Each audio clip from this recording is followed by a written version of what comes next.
Sedikitnya 10 orang tewas setelah hujan lebat memicu banjir bandang di wilayah bekas gempa bumi di Provinsi Şanlıurfa dan Adıyaman, Turki Tenggara.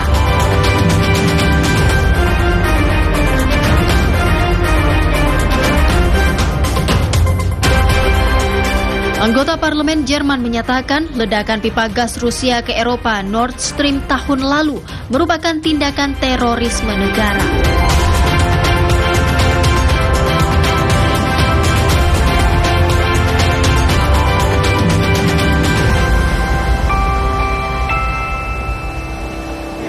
Selamat malam, Anda menyaksikan Dunia Dalam Berita malam ini bersama saya, Happy Guritman. Selain dua informasi utama tadi, tim redaksi kami juga telah menyiapkan serangkaian informasi penting lainnya yang kami rangkum dalam Menit Utama.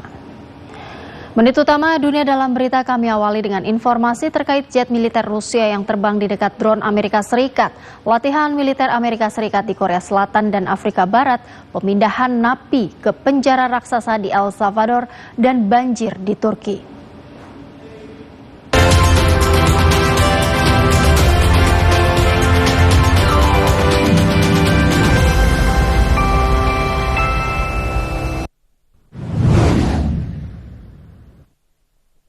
Departemen Pertahanan Amerika Serikat Pentagon hari ini merilis video yang disebut menunjukkan jet militer Rusia terbang sangat dekat dengan drone atau pesawat tak berawak militer Amerika Serikat, membuang bahan bakar di dekatnya dan baling-baling yang rusak setelah pencegatan. Pentagon menyatakan video yang tidak diklasifikasi dan berdurasi sekitar 40 detik itu telah diedit panjangnya oleh militer Amerika Serikat, tetapi menunjukkan peristiwa secara berurutan. Pentagon menyebut jet Rusia Su-27 menghantam baling-baling drone MQ-9 Amerika Serikat pada Selasa 14 Maret yang membuatnya tidak dapat dioperasikan. Kementerian Pertahanan Rusia menyalahkan manuver tajam oleh drone Amerika Serikat atas kecelakaan itu dan mengatakan jet Rusia tidak melakukan kontak. Kemenhan Rusia menyatakan drone pengintai Amerika Serikat itu terbang menuju perbatasan Rusia sebelum jatuh di Laut Hitam.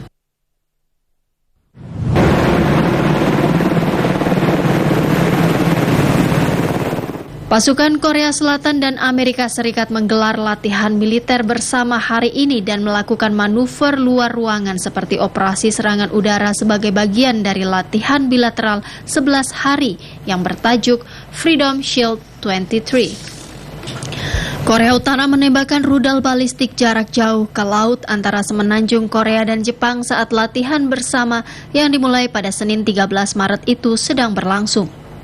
Rudal balistik Korea Utara diluncurkan hanya berselang beberapa jam sebelum Presiden Korea Selatan dijadwalkan terbang ke Tokyo untuk pertemuan puncak, membahas cara-cara untuk melawan Korea Utara yang bersenjata nuklir. Sementara itu, militer Amerika Serikat menggelar latihan maritim pertama dengan pasukan Afrika Barat. Latihan maritim pertama militer Amerika Serikat di Afrika Barat di bawah program Flintlock yang sudah berjalan lama untuk meningkatkan keterampilan pasukan Afrika Barat. Pelatihan berbasis laut ini juga melatih kemampuan pembebasan sandera di salah satu resor pantai.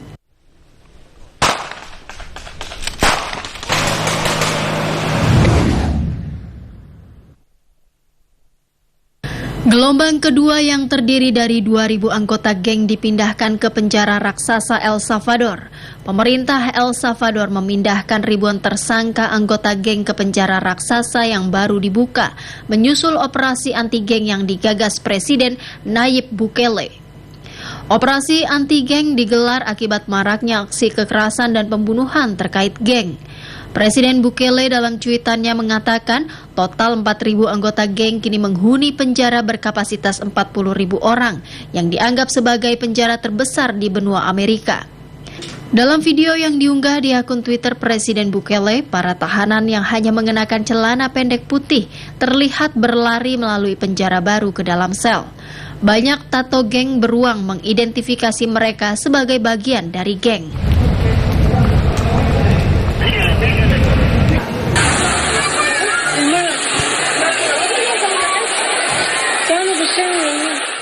Sedikitnya 10 orang tewas setelah hujan lebat memicu banjir bandang di Provinsi Şanlıurfa dan Adıyaman Tenggara, Turki. Banjir menghanyutkan mobil dan puing-puing serta menggenangi ruang bawah tanah dan lantai dasar beberapa bangunan, mengubah jalan menjadi sungai. Otoritas Manajemen Bencana Turki AFAD menyatakan upaya pencarian dan penyelamatan korban yang hilang dan orang-orang yang terjebak di gedung dilanjutkan dengan menerjunkan penyelam dan perahu.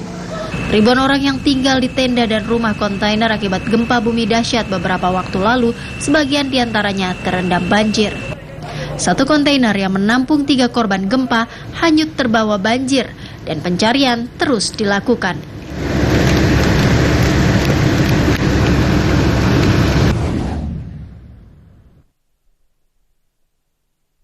Rekaman gambar dramatis memperlihatkan penyelamatan terhadap seorang pria dari arus deras yang tiba-tiba membesar di sungai Los Angeles, California, Amerika Serikat.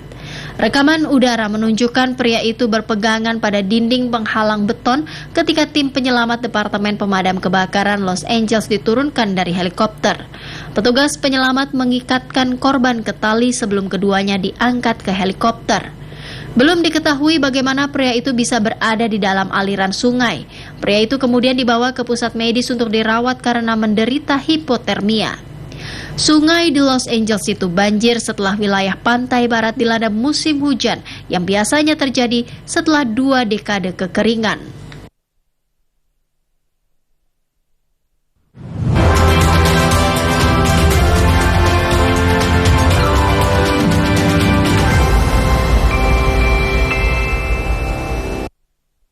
Dunia Dalam Berita masih akan kembali dengan informasi lain. Di antaranya, runtuhnya 2 bank Amerika Serikat secara berturut-turut mengakibatkan saham perbankan Eropa anjlok dan harga minyak turun tajam. Informasinya sesaat lagi.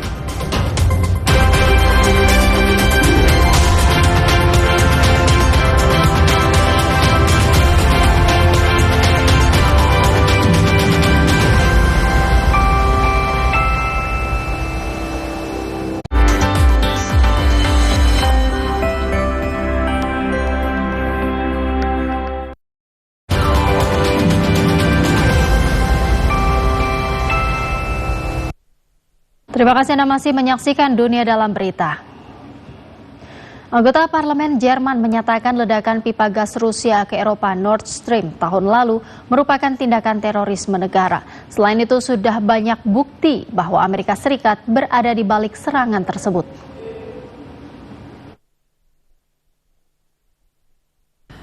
Anggota Parlemen Jerman Stefan Kotre menyatakan penghancuran jaringan pipa gas Rusia ke Eropa Nord Stream jelas merupakan tindakan terorisme negara, bukan merupakan tindakan individu. Kepada media, anggota Bundestag Jerman itu menyatakan sudah banyak bukti bahwa Amerika Serikat berada di balik serangan tersebut. Ia menyebut Amerika Serikat memiliki motif untuk melakukan hal itu karena jaringan pipa Nord Stream Rusia menjembatani energi murah Rusia dengan teknologi canggih Jerman yang menjadi duri bagi pihak Amerika Serikat.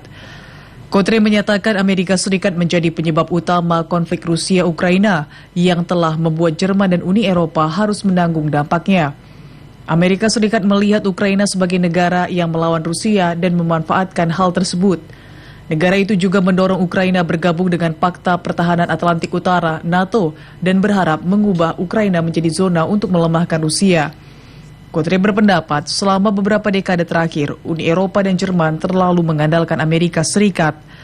Pasca serangan terhadap jalur pipa Nord Stream ini, Uni Eropa dan Jerman harus bersikap tegas kepada Amerika Serikat dan menentukan kebijakannya sendiri. Aparat kepolisian di Paris, Perancis kembali berhadapan dengan unjuk rasa massal yang menolak reformasi pensiun. Serikat Pekerja dan pengunjuk rasa telah memperingatkan mereka akan melanjutkan mobilisasi bahkan jika rancangan undang-undang itu telah disahkan oleh Majelis Nasional. Para pengunjuk rasa yang terdiri dari serikat pekerja, profesional, pensiunan, dan kalangan pemuda bersumpah akan berjuang sampai akhir untuk mencegah pengesahan perubahan undang-undang pensiun di parlemen. Rancangan undang-undang untuk menaikkan usia pensiun sebanyak 2 tahun menjadi 64 tahun itu telah mulai menunjukkan kemajuan di parlemen. Sekelompok anggota parlemen yang mewakili kedua majelis di parlemen telah menyetujui teks kompromi perubahan, meski mendapat perlawanan secara nasional. Di Paris, polisi anti huru-hara kembali berhadapan dengan para pengunjuk rasa yang menggelar aksi protes terhadap rancangan undang-undang tersebut. Persetujuan Majelis Rendah Parlemen terhadap RUU yang sangat tidak populer dan telah memicu aksi demonstrasi dan pemogokan secara besar-besaran ini masih jauh dari kesepakatan dan memerlukan persetujuan Majelis Nasional.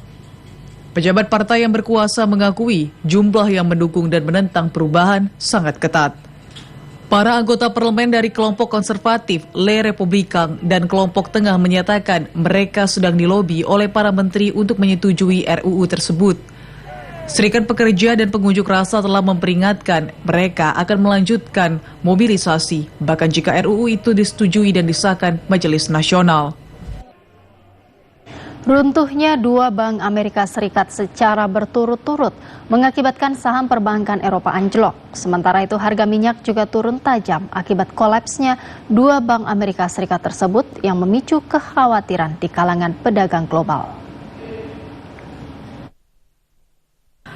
Saham perbankan raksasa Swiss, Credit Suisse anjlok 13,94% di Bursa New York pada hari Rabu waktu setempat. Menyusul runtuhnya Silicon Valley Bank, California, dan Signature Bank di New York yang dikhawatirkan merembet dan menyebabkan kepanikan di pasar saham. Investor utama Credit Suisse, Saudi National Bank, menyatakan pihaknya tidak dapat memberikan bantuan keuangan lebih lanjut karena pembatasan peraturan. Anjloknya harga saham Credit Suisse menimbulkan banyak kekhawatiran. Perdana Menteri Prancis Elisabeth Borne meminta Swiss turun tangan menyelesaikan masalah itu. Harga saham-saham bank Eropa lainnya juga anjlok pada hari Rabu, seperti saham BNP Paribas dan Societe Generale anjlok lebih dari 10%. Barclays dan Deutsche Bank turun sekitar 9% dan saham lembaga keuangan Belanda Inc. turun sekitar 8%. Kolapsnya dua bank Amerika Serikat secara berturut-turut membuat harga minyak turun tajam karena menimbulkan ketakutan di kalangan pedagang global. West Texas Intermediate untuk pengiriman April turun 5,22% menjadi $67,61 atau sekitar 1.040.000 per barel di New York Mercantile Exchange, jatuh ke level terendah sejak Desember 2021. Sementara minyak mentah Brent untuk pengiriman Mei turun 4,85%, ditutup pada $73,69 atau sekitar $1.137.000 per barel di London ICE Futures Exchange. Bank Indonesia menilai mencuatnya kasus penutupan 3 bank di Amerika Serikat akan meningkatkan ketidakpastian pasar keuangan global. Oleh karena itu, Bank Indonesia akan memperkuat stabilitas nilai tukar rupiah untuk memitigasi keuangan di pasar global. Bank Indonesia menilai kebangkrutan 3 bank di Amerika Serikat dalam waktu singkat beberapa waktu terakhir dapat menjadi penyebab tertahannya aliran modal ke negara berkembang dan pelemahan nilai tukar rupiah. Gubernur Bank Indonesia Peri Warjio mengatakan BI akan memperkuat langkah stabilitas nilai tukar rupiah untuk memitigasi ketidakpastian pasar keuangan global tersebut. Dari bacaan kami memang iya FOMC akan mempertimbangkan faktor financial stability consideration, pertimbangan stabilitas keuangan karena kasus 3 bank ini. Tapi kami melihat dengan langkah-langkah yang bold yang dilakukan oleh Fed, Treasury dan FDIC dalam Gubernur BI Peri mengatakan situasi Amerika Serikat saat ini menjadi perhatian banyak negara di dunia, terutama ketika sederet bank mengalami kebangkrutan. Bank Indonesia memperkirakan arah kebijakan suku bunga acuan Amerika Serikat juga dapat berubah dibandingkan sebelumnya. Di antara 3 bank Amerika Serikat yang bangkrut adalah Silicon Valley Bank. Bank yang dikenal mendanai startup atau usaha rintisan digital resmi dinyatakan kolaps. Bank tersebut kolaps karena gagal mendapatkan suntikan modal dan RAS atau penarikan dana secara besar-besaran oleh nasabah dan investor. Dunia Dalam Berita akan kembali dengan informasi lain, diantaranya para supporter klub Jerman Eintracht Frankfurt bentrok dengan polisi di Napoli, Italia jelang laga tandang 16 besar Liga Champions Eropa. Informasinya sesaat lagi.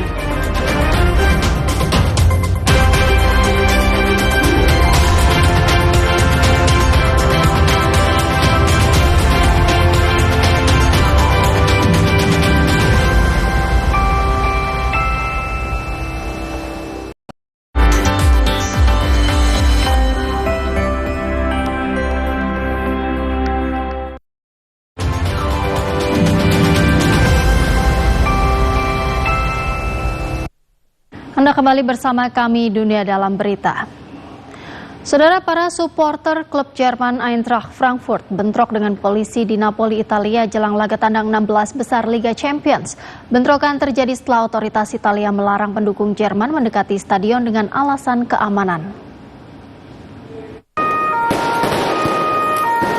Bentrokan terjadi di Napoli, Italia antara aparat kepolisian dengan para supporter klub Jerman Eintracht Frankfurt sebelum laga tandang yang dimenangkan oleh tuan rumah Napoli 3-0.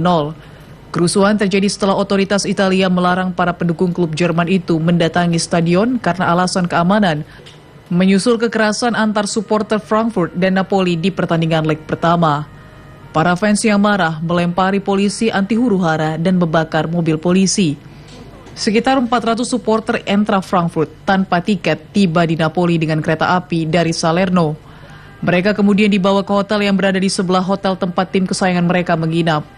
Supporter dari kedua klub bentrok sebelum leg pertama di Frankfurt, Jerman, sehingga polisi menyebut pertandingan tandang ini memiliki risiko tinggi.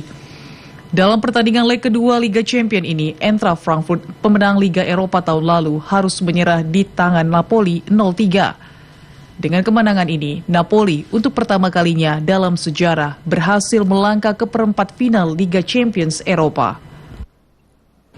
Real Madrid dengan mudah menundukkan Liverpool untuk melaju ke babak perempat Liga Champions Eropa. El Real menang atas The Reds dengan agregat meyakinkan 6-2. Real Madrid melaju ke perempat final Liga Champions Eropa usai mengandaskan Liverpool di Stadion Santiago Bernabeu, Madrid, Spanyol. Gol yang dilesakkan Karim Benzema di babak kedua mengamankan kemenangan 1-0 atas Liverpool di leg kedua babak 16 besar Liga Champions Eropa dan membuat Madrid unggul dengan agregat 6-2. El Real yang berusaha memenangkan gelar Liga Champions berturut-turut dan mahkota Eropa ke-15 untuk memperpanjang rekor bermain disiplin namun santai saat melawan Liverpool yang hanya sedikit memberi ancaman. Pelatih Real Madrid, Carlo Ancelotti, usai laga menyatakan Madrid memainkan permainan yang lengkap dan memulai dengan baik. Sementara itu, manajer Liverpool, Jurgen Klopp, memilih tim yang sangat menyerang dengan menurunkan Mohamed Salah, Cody Gakpo, Diogo Jota, dan Darwin Núñez di starting line-up karena membutuhkan kemenangan 3 gol setelah kalah 5-2 di kandang. Namun Klopp yang sebelum laga menyebut peluang Liverpool hanya tinggal 1%, akhirnya benar-benar harus menelan kekalahan lagi. Setelah menelan kekalahan atas Real Madrid, Liverpool dipastikan akan puasa gelar pada musim ini. Mereka bahkan tidak masuk 4 besar klasemen sementara Liga Premier Inggris musim 2022-2023. Gianni Infantino terpilih kembali sebagai Presiden Federasi Sepak Bola Internasional atau FIFA periode 2023-2027. Tanpa ada kandidat lawan, Infantino terpilih secara aklamasi melalui Kongres ke-73 di Kigali, Rwanda.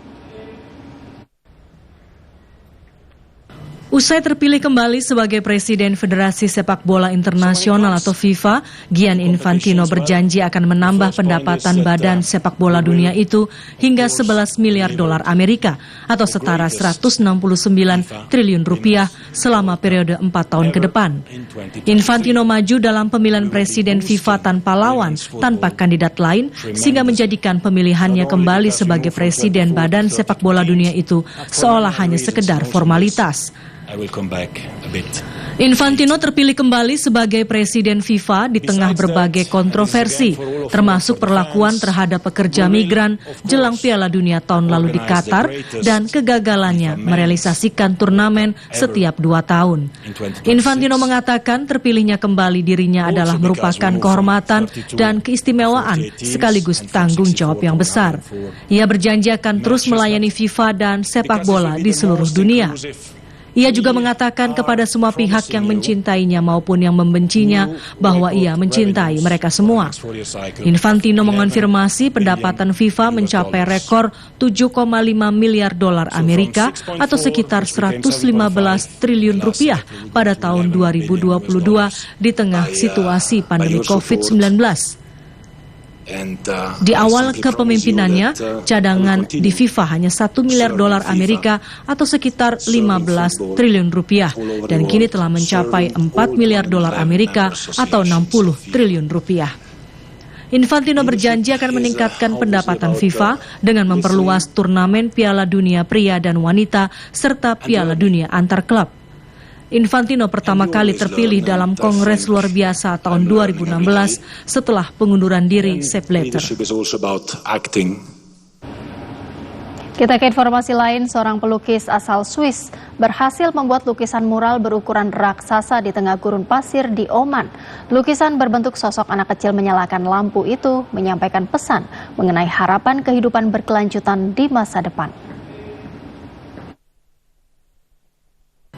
Di tengah luasnya gurun pasir di Oman, muncul lukisan berukuran raksasa yang memperlihatkan seorang anak kecil sedang menyalakan bohlam lampu di dekat lokasi pembangkit listrik tenaga surya.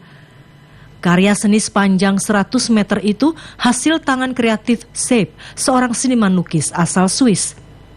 Populer karena membuat karya-karya lukisan raksasa di seluruh dunia, seniman tersebut diundang oleh kedutaan Swiss di Oman untuk menyampaikan pesan bertema menuju masa depan berkelanjutan.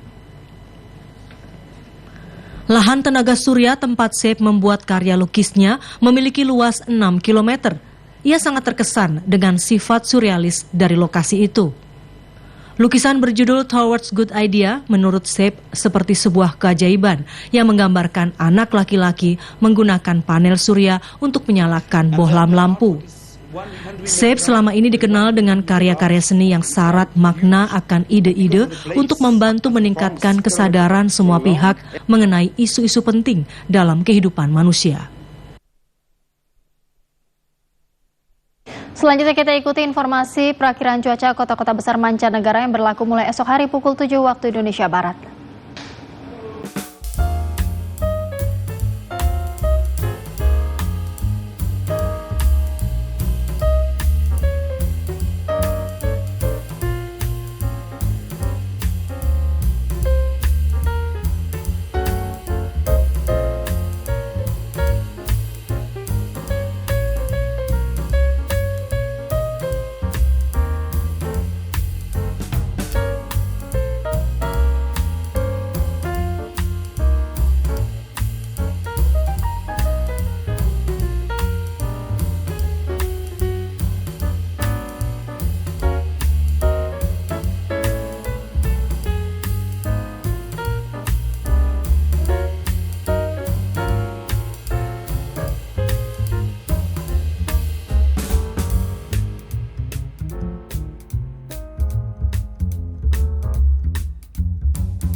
Dan kami akhiri dunia dalam berita malam ini. Akhirnya saya Peggy Guritman mengucapkan terima kasih atas perhatian dan kebersamaan Anda. Selamat malam dan sampai jumpa.